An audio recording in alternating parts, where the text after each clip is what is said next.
Welcome to Outlaw Edge. So you can see today I'm trying to mess around with the suicide doors on this thing. And sorry I had to take my earplugs out there for a second. And what I'm doing right now is this is just the door frame, and it's just flimsy. There's no braces, no nothing like that. I don't want to weld any braces in there until I get that suicide door hinge set up in there. And it's made to where it opens and then kicks straight up in the air. Obviously, it's hitting right here, so I need to move it forward right here in small increments. And I'm just tack welding it in, trying to get everything, spacing it down here on the bottom so that I have the 1/2 inch or whatever it is around this door frame, and then the door skin goes right up against the outside of the car here. I really wanted to work on this. In the beginning of the video, you see the yellow tape I was talking about, or pointing to. I'm gonna cut a hole here and build a badass piece of trim on this door because I was talking to Paco and a couple other guys, Midnight Customs and all those guys. And, you know, we want to do something, or I want to do something different so that the car's just not flat on the side of the car right here. And then obviously this will get rolled over and then put, you know, windows and whatever in the doors and the side windows later.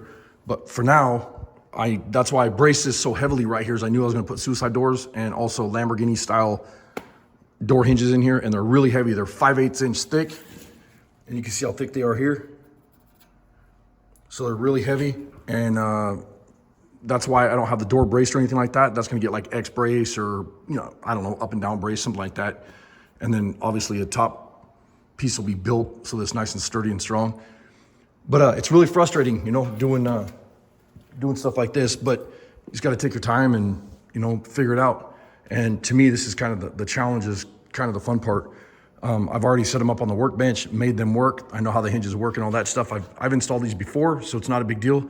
But I do know that it's kind of a bitch. You got to move it around a whole bunch of times and get it to where you want it. Then get all your measurements, transfer it to the other side. And that's when I'll make a bunch of paper templates and whatever. And then I'll box all that stuff in. But for now, the door is starting to open, but it will not open all the way. It hits right here on the edge. So that shows me that I need to move that hinge forward more, and then I'll be able to open the door all the way. Once the door opens all the way past the body, then it'll go straight up in the air like this, like Lamborghini style. And, but for now, it's just being a pain in the ass. But hope you guys appreciate, you know, hope you guys enjoy the video, and I appreciate you guys watching, and I'll see you on the next one. Later. It's quite the pain in the ass, but it's working. So this sits like this, like that, inside the door. Door opens, and then door goes up. Like a mad scientist. So obviously in the video, what I was building is that's the door frame. These are the outer door skins, and I'm running, I don't know if you can see it, but that's like, I forget what size it is. I want to say like 3/16 welding rod in there. So that's gonna be a round rod edge. And then this will be welded once I get it adjusted where I want it. And then I'll have to run, if I have any low or high spots, I'll either grind down highs and add TIG welding wire for lows. And then this is the inside. This will get welded to the door frame. So this is your door skin. And my plan was to do the body line today, but that didn't happen. So at least I'm working on getting the door hinges mounted up, you know. But I'll kind of, this is just real rough, but I'll kind of show you how it's gonna work. If this, I made kind of a edge to make sure the edge wasn't hitting on the door. It's just sitting in there right now, everything's loose. This has adjustments and everything, and so, let me go, let's see. There, that's better. So if you were to open the door like this, and then the door goes straight up in the air like that, and then latches back this way.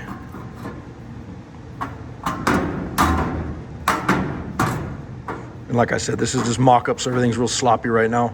It'll have the hydraulic shocks on it, the little shock absorbers, so when you put it up in the air like this, it'll hold the door up, you know? So I think I got it. So it's gonna go all the way out. Yeah, in theory, that's gonna work. So I don't know, I'll have to keep messing around with it. These could be really tricky though. So just for theory, just to show you guys how it works, that way you can kind of get a visual. This is on the outside. It actually will go on the inside, but right now it's too long because I have that spacer in there that I'm setting up the doors with. But you can kind of get a feel for how it's going to work. The door will open up like this, and then go up like this.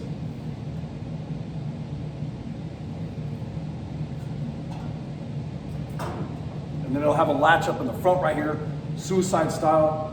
And then you can see everything's twisted and bent, moved around right now. Once I start getting all my bracing in here and get the door skin on, get the glass in it, all the other crap, it'll be a lot better back here. And then I'll have to file the edges on the body line, get the body lines where I want them, so that the reveal is really nice. Because right now I got one that's tight on the top, loose on the bottom, but you know, it still kind of half-ass works. You can kind of see how it works. And you know, they open straight up, so that's what I wanted. And like I said, this is on the outside. This isn't in the door opening where it's supposed to go, but it still works.